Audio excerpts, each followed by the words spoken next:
Tonga soa eto amin'ity horonan-tsary fohy entina ampahafantarina ny ady Madagasikara ity.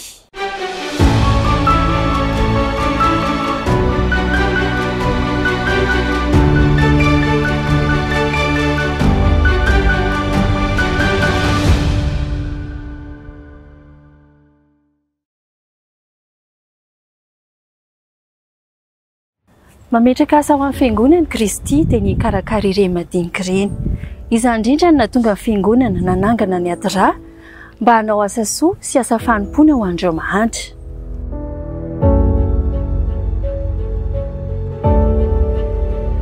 Manampy ny mpiarabelona mba hahafahan'ny tsirairay miaina araka ny fikendren'Andriamanitra ny tanjon'ny ady rà, fahamarinana, fitiavana ary fiantrana ny teny mibaiko ijoroany. Noho izany, manampy ireo tena marefo eo amin'ny fiarahamonina ary manampy azy hivoatra ny sahan'ny ady rà. Tsy mifidy saranga, fiaviana, finoana, ataoko-pivavahana, fironana politika izy, fa miasa ho amin'ny mpiarabelona tsy ankanavaka. Tamin'ny taona 4,790 no niorenan'ny ady rà, ary ao amin'ny conférence générale misy mifohibeny. Firenena 12,100 no iasany ankehitriny, ary tamin'ny taona 20,790 no nanomboka ny asa teto Madagasikara. Miasa amin'ireo faritra tena mahantra ary marefo noho ny loza voajanahary sy ny fiovaovan'ny toetrandro ny ady rà, toy ny any amin'ny faritra atsimo sy atsimo atsinanan'ny nosy. Laharam-pamehan'ny ady rà voalohany ny fampin-tsakafo sy ny rano madio ary ny fahasalamana. Manatanteraka tetikasa momba ny fambolena, fiompiana sy asa fiariana hafa ho an'ny tantsaha izy.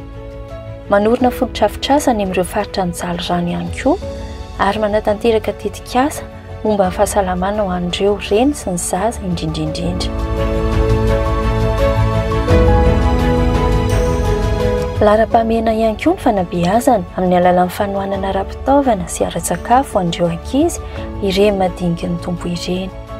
Mamonjy ireo tokantrano marefo noho ny loza voajanahary koa ny ady rà, ary manofana ireo mponina any amin'ny faritra matetika hitrangan'ny loza ahafahan'izy ireo miatrika sy manalefaka amin'ny fiantraikany ireny. Ahoana ny fomba fiasan'ny ady rà? Iza mamatsy vola ireo tetikasa tanterahiny? Mpamatsy vola maro no mametraka ny fitokisany amin'ny ady rà Madagasikara ka manohana ireny tetikasa ireny. Anisan'izany ny sampana fampandrosoana ao amin'ny gouvernement américaine, alemana sy kanadiana, eo koa ny ady rà Pays-Bas, ady rà Fransa sy ady rà Alemana.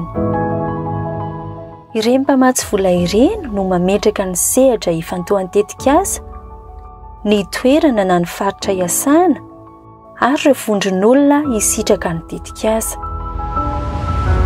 Ankoatr'ireny mpamatsy vola ireny dia betsaka koa ireo mpiara-miasa amin'ny ady rà, anisan'izany ny fiangonana amin'ny alalan'ny département Tanora. Mila fiara-miasa avy amintsika ny ady rà, ho ampahafantarina ianao amin'ny anaran'ny tantaran'ireo mpandray tombotsoa ny asa ataon'ity sampany ity. Andao araka aminay hanaraka ireo tantara ireny.